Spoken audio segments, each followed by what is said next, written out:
ada bola warna kuning. Oke, selamat pagi menjelang siang. Pagi, Pak. Ya, selamat pagi. Terima kasih buat yang sudah bergabung, buat yang belum, ya sudahlah. Oke, ini nanti materinya, ya. Gimana caranya nanti mau dicatat atau gimana? Nanti saya buat aja postingannya ya. Oke, kita masuk bab baru. Jadi bab barunya itu tentang sumber listrik. Jadi kan bab 1 tentang listrik statis. Bab kedua tentang listrik dinamis. Bab yang ketiga yang sekarang yang mau kita jalani itu tentang sumber tegangan listrik. Nah, jadi yang kalian lihat di layar monitor itu adalah sel listrik, yang mana itu merupakan cerita-cerita atau sejarah.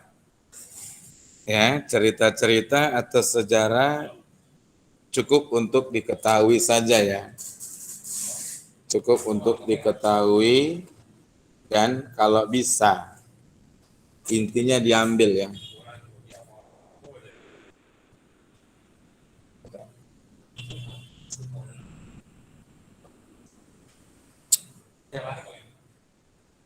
Oke, kita mulai dulu dari sel listriknya ya. Jadi gini, sekalian saya mau tunjukkan bagaimana cara saya bisa mempelajarinya dan bisa ingat sampai kapanpun. Oke, jadi ada clue yang saya kasih. Oke, nah perhatikan dulu ya. Coba lihat di sini. Sejarahnya itu sel listrik. Coba lihat ini huruf terakhir, K. Udah? Sejarah sel listrik dimulai dari otot kaki kodok. Nih.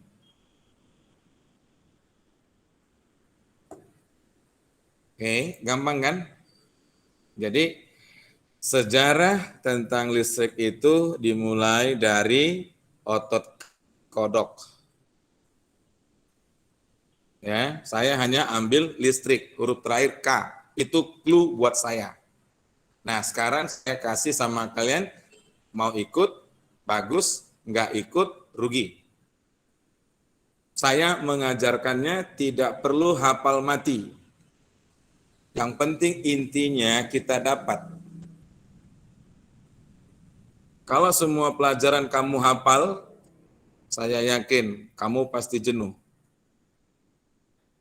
Dengan adanya clue, ya, kalian bisa ingat. Saya kalau mengajar di tempat lain itu terutama untuk yang pelatihan olimpiade, makanya mereka bisa berhasil ya seperti itu. Saya kasih cara clue saya. Kalau mau dimodifikasi, up to you. Tapi itu cara saya untuk mengingat materi sampai kapanpun. Ya, oke, kita sambung.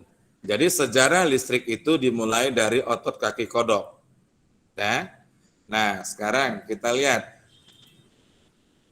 siapa yang menemukannya. Ya, yang menemukannya itu si Alessandro Volta. Ini baru dihafal. Ya, yang menemukan itu Alessandro Volta. Memang ketika operasi kaki kodok yang menemukan adanya keanehan itu si Luigi. Ya, nampak di sini ya, ini dia. Luigi. Ah, ini dia. Yang menemukan keanehan pada kaki kodok itu si Luigi. Tapi dia nggak tahu kalau itu sumber listrik. Yang tahu itu sumber listrik Alessandro Volta.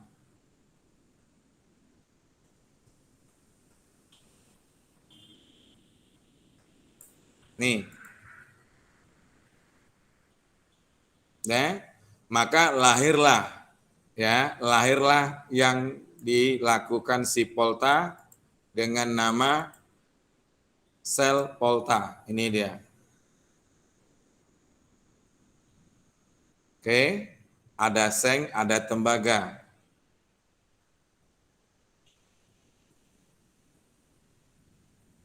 Bisa ya?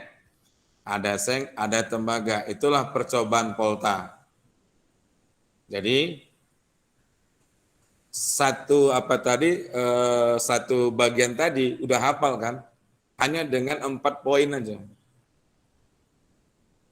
Sumber arus listrik, huruf K terakhir, maka dia kita ambil kaki kodok. Siapa yang menemukannya? Alessandro Polta. Apa percobaannya? Sel Polta. Apa bahannya? Seng dan tembaga. Clear. Nah ya.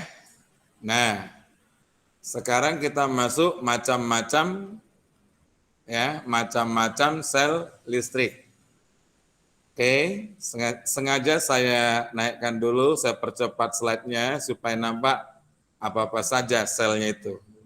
Nah, sebelum kita mulai cari clue-nya, saya mau kasih tahu, sel itu di dalam ilmu fisika sama dengan baterai dalam kehidupan sehari-hari kita. Baterai, ya. Mau baterai kering, mau baterai basah, nggak jadi masalah, ya.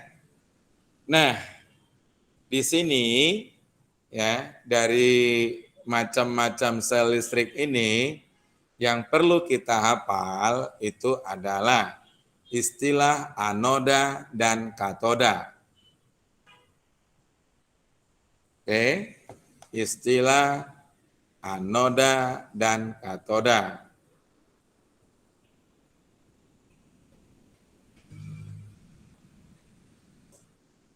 Oke, nah yang perlu kita hafal itu tadi istilah anoda dan katoda. Saya kasih clue-nya. Clue-nya itu setiap hari kita ucapkan. Apa itu clue-nya? Ini dia clue-nya ya. Kenapa?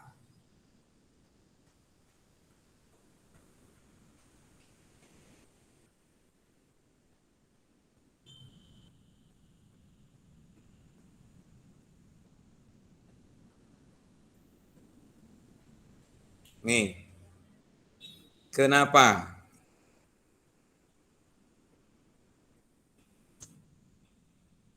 Kalau kalian mau pakai logat bahasa Jawa, kenopo, kena opo, nah, bisa, terserah.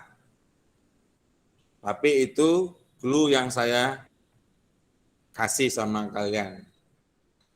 Coba lihat, saya langsung bisa hafal dia. K, ya kan? Katoda. E, katoda bermuatan negatif atau kutub negatif. Oke.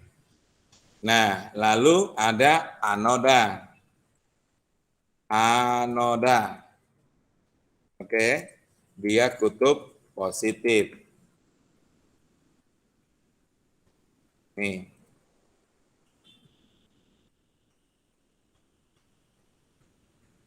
Ya. Jadi di dalam macam-macam sel listrik itu nanti ya istilah elektroda, anoda dan katoda harus tahu. Jadi ini ya sudah saya kasih clue-nya. Kenapa? Atau kalau kamu bawa ke bahasa Jawa, kena opo. Katoda negatif, anoda positif. Clear. Oke, coba lihat di situ bacaannya. Dari percobaan Polta dapat dibuat sel sederhana yang memiliki prinsip sel sederhana. Terdiri dari 2 buah elektroda.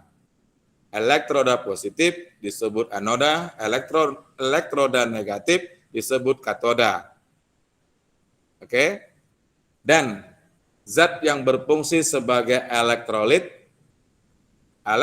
melalui reaksi kimia menghasilkan beda potensial pada kedua elektroda atau kutub. Jadi elektroda sama dengan kutub. Nah ya. Nah, udah ketemu. Sel sederhana selesai. Nah, kita lanjut bagaimana gambarannya. Ini dia gambarannya. Nah, kalau ini ya, tolong perhatikan sebaik-baiknya. Ada kadang nggak bisa ditulis, ada yang bisa ditulis, tapi kalau ditulis jadi lama, lambat. Sekarang saya coba ya, bagaimana supaya kamu bisa memahaminya lalu bisa menghafalnya dengan baik. Tentu saya akan kasih clue yang bisa kamu ingat sampai kapanpun. Oke? Nah, ini adalah sel sederhana milik si Volta yang sudah dikembangkan. Jadi mirip seperti akumulator atau baterai basah. Kalau sekarang baterai basah sudah susah mencarinya. Kenapa? Kemajuan zaman sudah mencampakkan yang namanya baterai basah. Coba kalian punya sekarang laptop, handphone, baterainya nggak pakai baterai ABC. Coba tanya sama orang tua kalian, masih zaman nggak Pak pakai baterai ABC bilang. Tapi sekedar guyon ya, saya nggak suruh kalian jadi melawan loh. Ya, yang saya mau tampilkan apa? Itulah perkembangannya. Jadi untuk apa kita belajar ini? Jangan salah. Belajar yang paling dasar itu besar manfaatnya daripada kamu belajar yang canggih, dasarnya nggak tahu.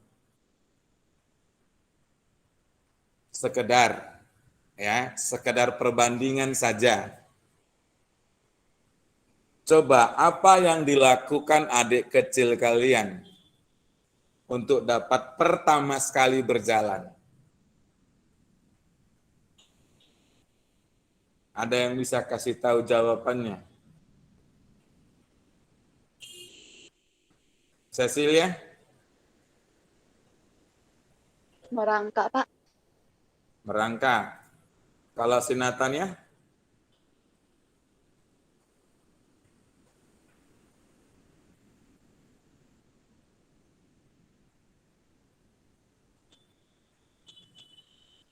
Berpegang pada benda, Pak. Gimana? Berpegang pada benda. Oh, pegangan lah. Nah, jadi sebenarnya jujur ya, merangkak itulah langkah pertamanya. Jatuh, nangis. Gak takut. Coba lagi, jatuh, nangis. Gak takut. Besok lusa, jatuh lagi, nangis. Buat lagi. Maksud saya di situ apa?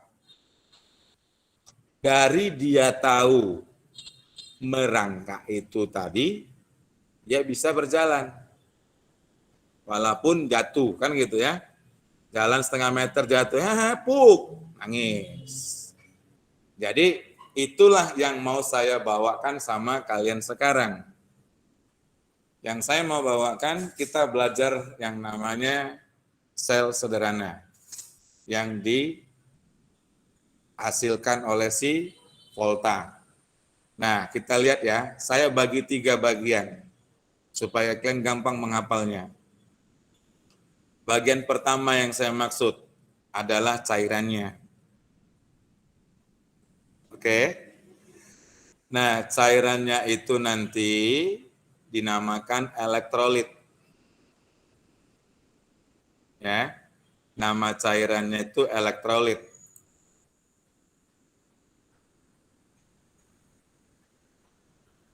Sambil saya tulis ya. Ini, salah saya.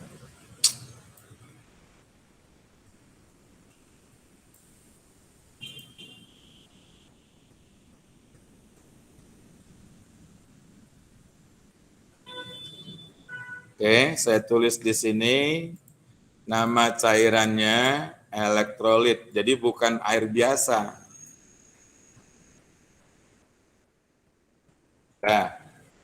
Nah, elektrolit itu zat cair yang dapat menghantar listrik. Zat cair yang dapat menghantar listrik. Kalau zat padat udah banyak kan? Ada seng, tembaga, aluminium, DST lah. Nah, kalau elektrolit zat cair.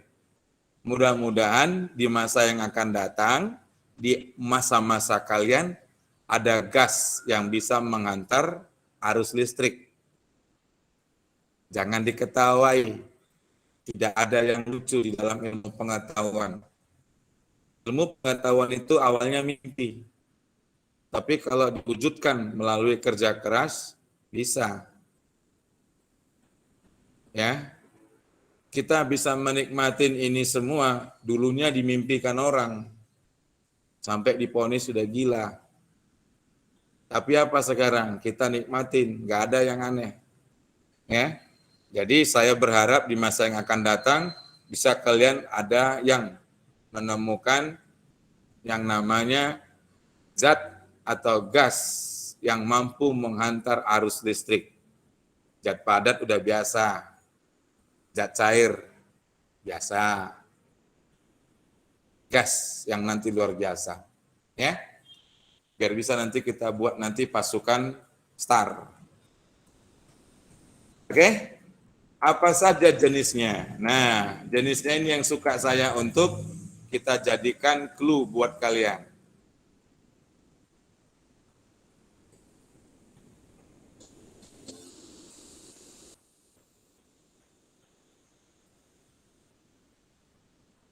Nah, clue-nya itu apa? Saya singkat dengan sesuai dengan usia kalian. A, B, G. Ya. A itu asam.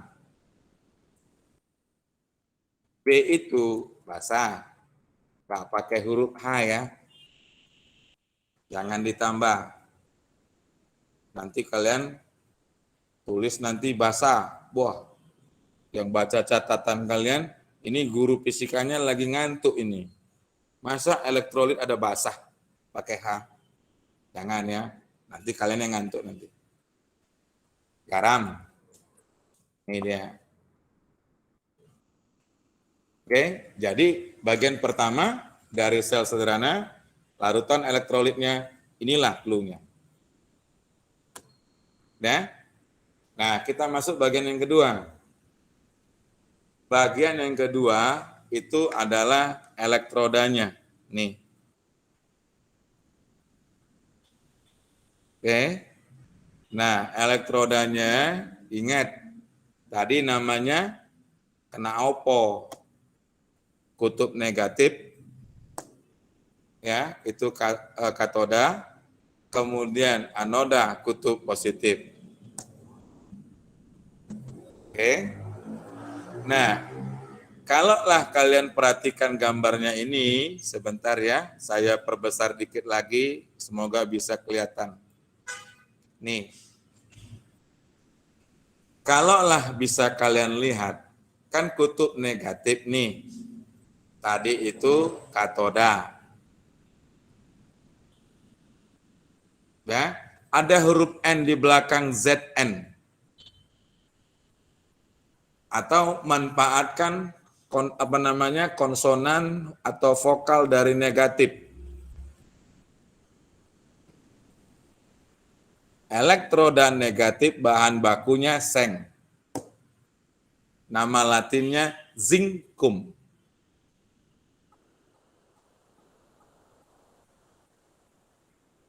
Nama latinnya zinkum. Nih. Ya. Nama latinnya zinkum. Seng negatif. Nah, lalu kita lanjut elektroda positif. Elektroda positif, ya. Coba lihat huruf T ini. Mirip seperti silang. Jadi kalau ditulis T, ya, hampir mirip kan dengan tanda tambah begini. Jadi T tembaga, kutub positif. Tembaga nama latinnya Cu. Ya, nama latinnya cuprum. Bukan culun ya, cuprum. Oke. Lalu yang terakhir, yang ketiga.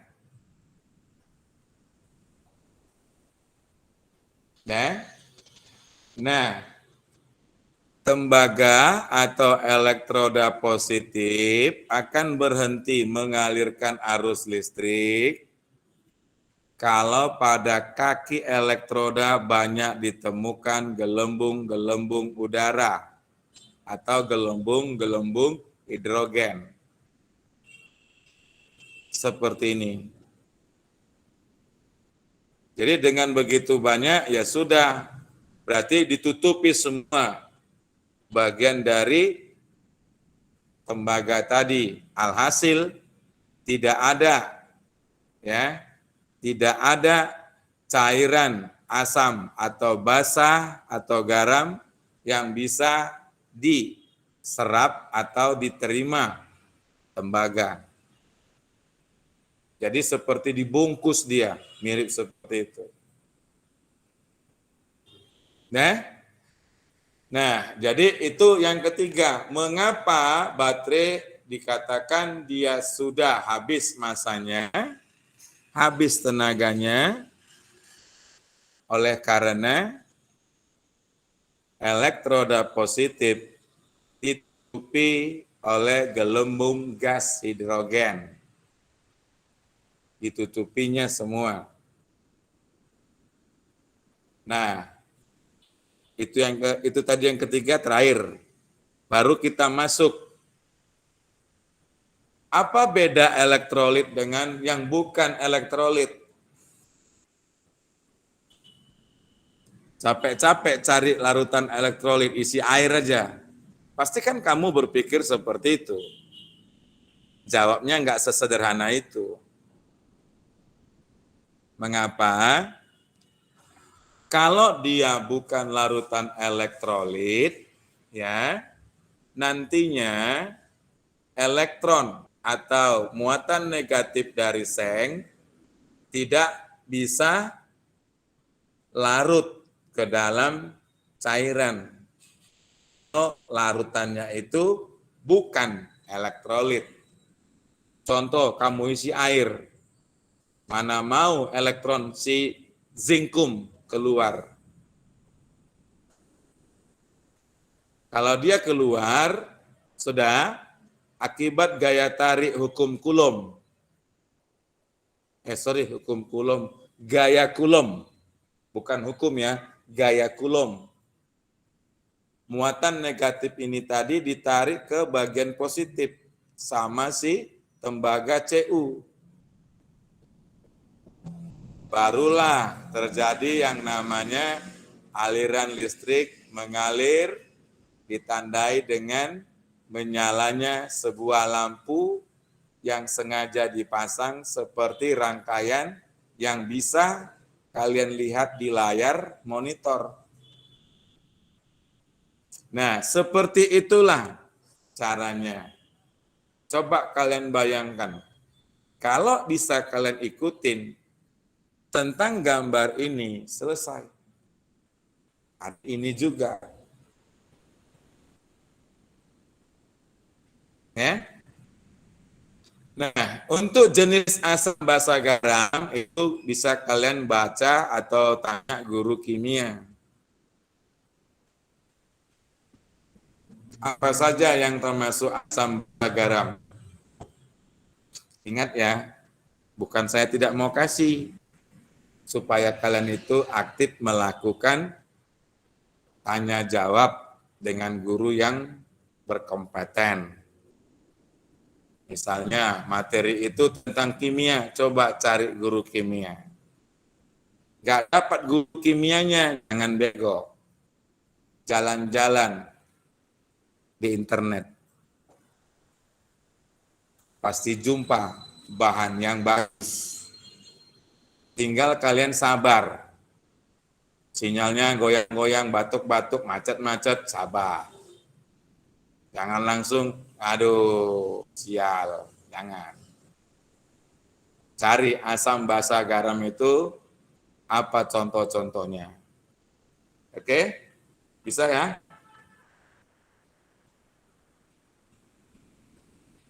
Bisa, Pak.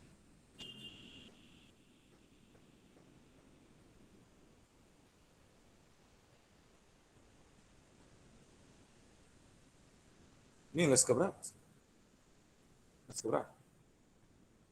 Les keberapa? 5 di 10.50. Udah masuk lah.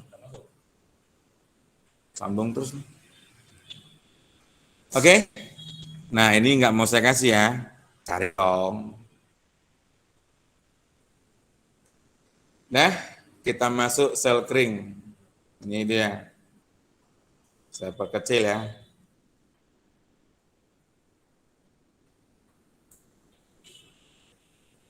Nah, ini sel kering. Sel kering itu baterai. Sama cara menghafalnya seperti tadi.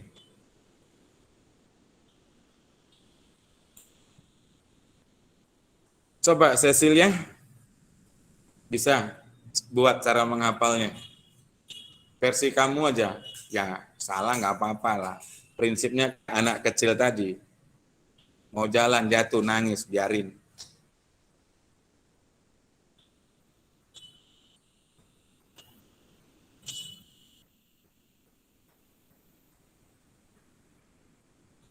Ini contohnya kayak tadi kan, Pak? Iya, buat caranya kayak tadi. Mirip loh. Bedanya hanya ada 3 aja.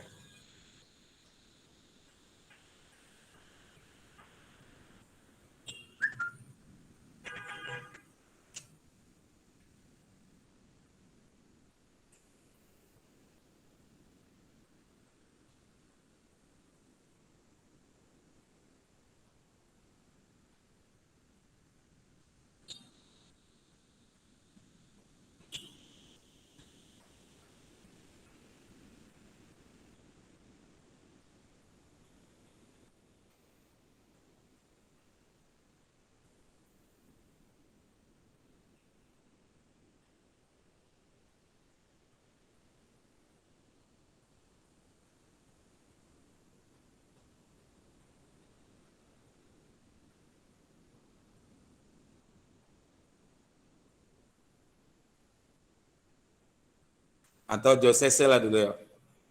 Ayo Jos. Coba kasih dulu lah apa yang bisa kamu ambil. Ikut aja copy paste yang sel sederhana tadi.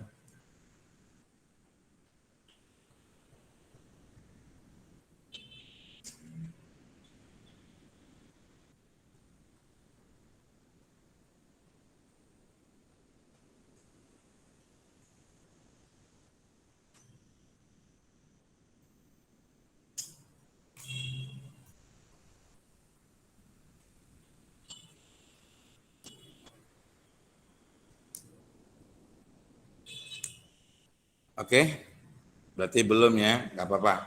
Saya bantu ya, saya bantu. Tapi apa yang saya kasih tadi, clue-nya, tolong. Itu saja kalian kuasai, saya yakin bisa semua. Nah, kita lanjut. Ini sel kering, berarti baterai. Udah. Kalau di elektroda, Kalau sel sederhana, kutub dinamakan elektroda. Nah, kalau pada sel kering, kutub. Nih, semua baterai kalau dia nonjol, itu kutub positif. Ya, pada baterai, semua yang menonjol pasti kutub positif.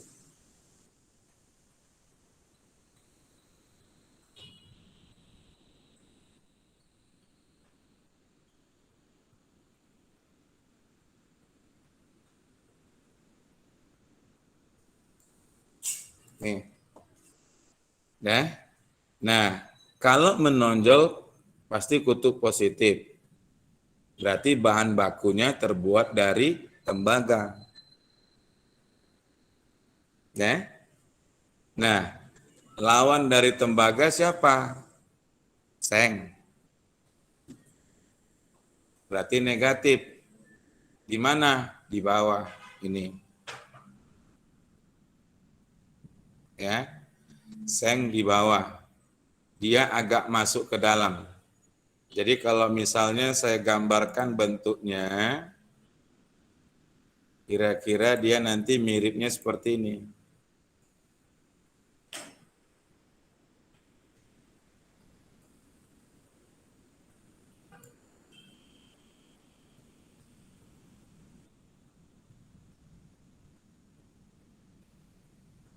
Nah, ini nanti di bawah. Di sini ada seng. Oke, seperti itu dia. Dah. Satu ya.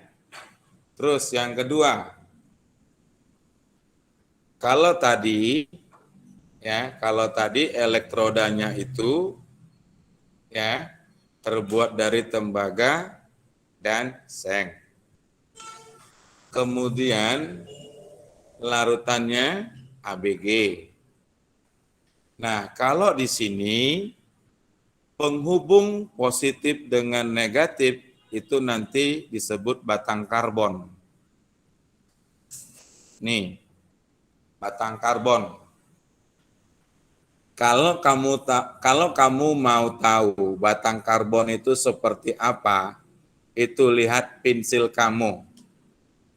Ya, pensil kalian. Atau yang sekarang lebih canggih apa namanya? Picat apa namanya? Yang dimasukkan baru pakai itu. Yang kalian masukkan itu batang karbon. Cuma ada cumanya ya. Jangan langsung, oh berarti ini bisa buat baterai. Enggak gitu juga. Ya batang karbonnya harus agak gede lah.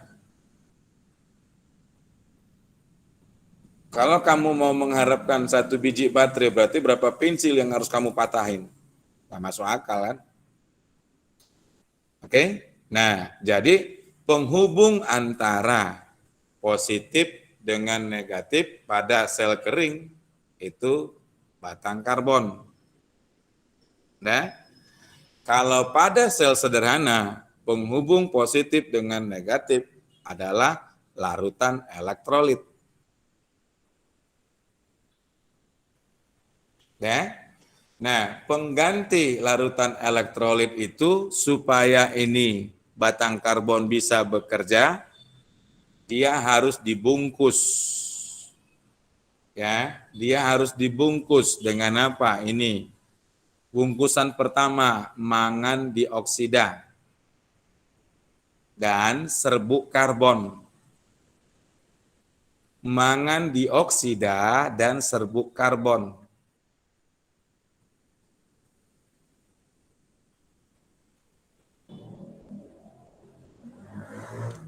Nah, lalu batas ya.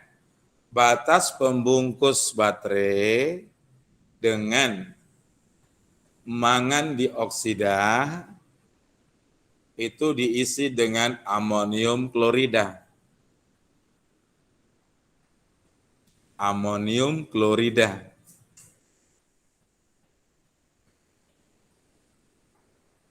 Nah, itulah bahan untuk sel baterai kering. Oke. Jadi nanti kan boleh kalian lihat. Ini boleh kalian lihat. Ini sebentar lihat-lihat dulu.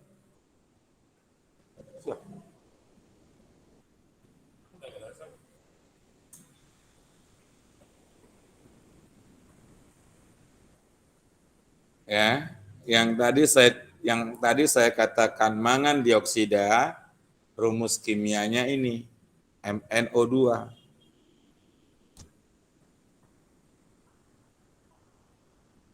Oke. Nah, lalu serbuk karbon sebagai depolarisator, zat pelindung elektrolit. Ambil bahasa Inggrisnya, polar kutub. Ada awalan de, berarti menjaga kutub sejenis. Artinya harus ada dua kutub yang berbeda. Kalau kutubnya sejenis, baterainya sudah soak.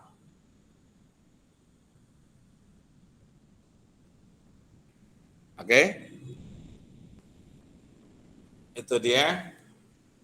Oh ya, ada satu lagi lupa saya, amonium klorida. Ini dia rumus kimianya. NH4Cl. Pertanyaannya, kenapa saya harus tawarkan rumus kimianya? Saya berharap satu kelak nanti kalian ada yang jadi dokter, ada jadi seorang merakit obat itu, ya, seorang ahli farmasi, apoteker, ya. Tapi jangan jadi penjahat ya. Sebab belajar ilmu sains ibarat Anda memegang pisau. Jika pisau di tangan orang yang bijak, maka dia bisa digunakan untuk memasak. Jika pisau di tangan orang yang kurang waras, maka gemparlah dunia. Saya berharap kita yang bijak, ya. Oke. Nah, setelah itu kalian dapat, kita lanjut ke sel alkalin. Ya, sel alkalin. Ini dia. Sebelum kita membahas sel alkalin, saya mau jelaskan dulu siapa itu sel alkalin. Ya. Namun supaya nanti jelas, kita lihat dulu pembagian sel kering. Pembagian sel kering itu dibagi dua. Yang pertama, sel primer. Yang kedua, sel sekunder. Sel primer artinya satu kali pakai buang. Contohnya apa? Sel sederhana tadi. Habis larutan elektrolitnya, ya buang. Kalau kamu mau isi, ya silakan. Tapi nanti kualitasnya nggak akan sama dengan sebelum kamu isi ulang.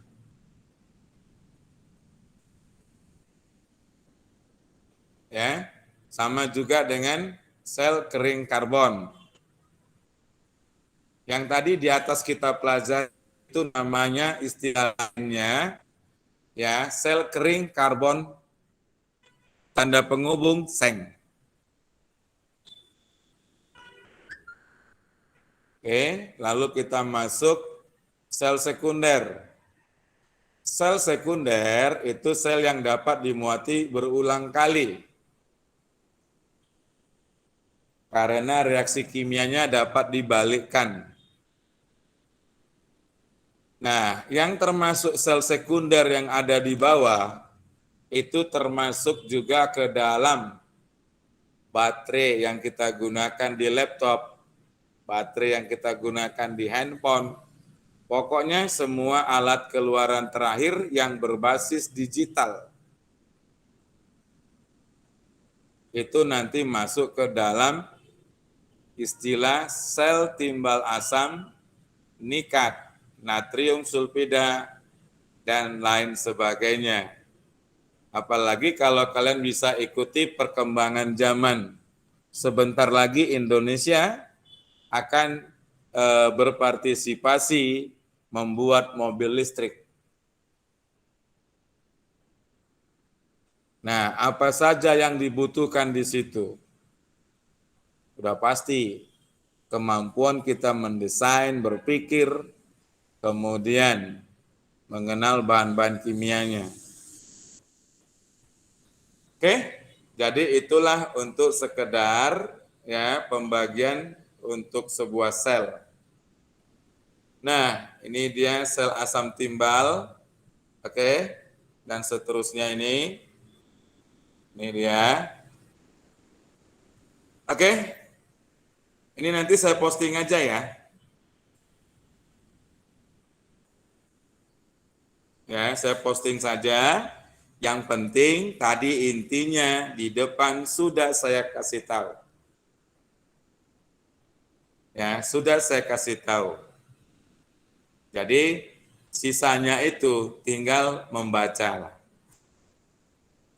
Ingat ya, tinggal membaca. Saya sudah kasih inti dari pertemuan kita hari ini.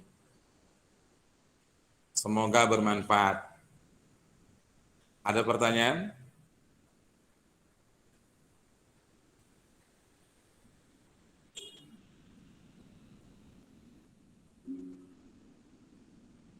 Silvia?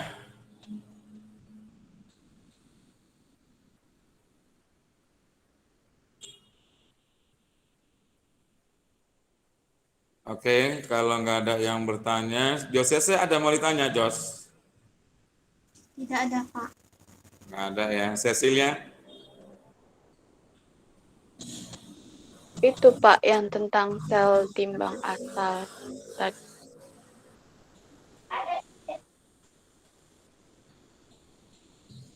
Yang mana Cecilia? Yang tadi setelah dijelaskan sekunder, Pak. Setelah yang sekunder.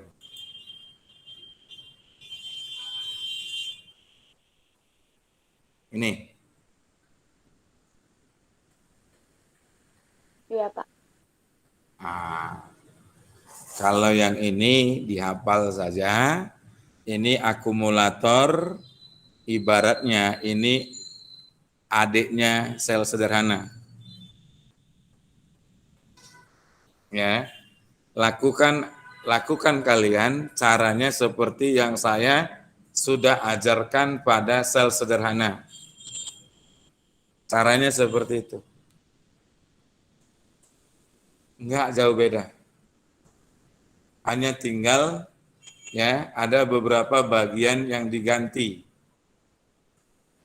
Ya, diganti dia lebih baik. Bukan diganti gara-gara buruk, tidak. Diganti lebih baik. Kalau misalnya ya, ini sekilas ya. Tadi di sel sederhana, clue yang kita pakai kena opo. Ya kan? Nah, di sini berlaku juga. Bedanya sel sederhana yang negatifnya itu terbuat dari seng. Kalau di sini pada sel timbal asam atau akumulator yang jadi kutub negatif adalah timbal dengan nama latinnya plumbum.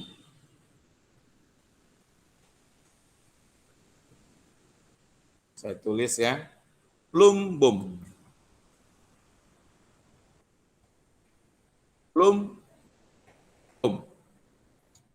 Itu dia. Atau PB.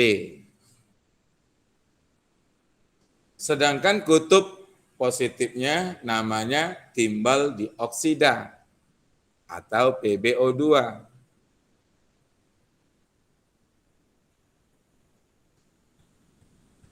Nah, itu dia. Nggak ada beda. Larutan yang ada di sini, larutan elektrolit. Ya. Dalam kasus ini diambil asam sulfat encer. Ya masalah. Pokoknya nama cairannya larutan elektrolit. Tentang kualitas cairan itu nanti dulu. Yang penting kita paham siapa saja yang ada pada sel sederhana dan siapa saja yang ada pada apa tadi yang terakhir ini? Sel Cecilia? timbal, Pak. Ah, itu. Gampang ya? Ya, Pak. Oke. Ada lagi? Si ini siapa? Olivia? Ada yang mau ditanya Olivia? Nggak ada, Pak. Enggak ada. Nggak ada. Oke, Natania? Tidak ada, Pak. Oke, kalau tidak ada, berarti kita cukupkan dulu pertemuan kita di sini. Pesan saya tadi, jika mau gampang menghafal, tolong ikutin clue saya. Alangkah baiknya kalau bisa kalian kembangkan. Boleh ya? Oke, sampai di situ dulu. Terima kasih banyak. Selamat siang dan selalu salam sehat. Makasih, Pak.